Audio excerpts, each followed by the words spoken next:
यहाँ पर इत्ते अजमा कई को है और जानने के लिए आगे तक देखिए। अस्सलाम वालेकुम guys, welcome back to my new blog. तो आज है हमारे चैलेंज का डे 38 हुआ। तो रात का टाइम हो गया है तो हमें बाहर निकलने ही पूरे आने मिल को। तो चौक को जा रहे हैं। अब वो मासूम बादशाह दरगाह करने देखो हमारे भाई ठहर को है बंडी करने। तो गाड़ी पार्किंग करने लगा को चले तैयार हैं। चौक में फुल ट्रैफिक है। तो उसके बाद नाश्ता करने आ गई है फहद भैया देखो। तो उसके बाद पूरे आने मस्जिद में आगो बैठे थे। मच्छर फुल थे तो मच्छर बत्ती लगा लिए थे। हाँ भाई।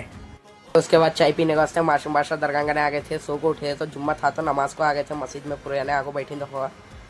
तो इफ्तारी का टाइम हो गया तो इफ्तारी का वास्ते लेने का वास्ते निकले हमें। फुल्लू ट्रैफिक है दरवेश कादरी दरगाह करने।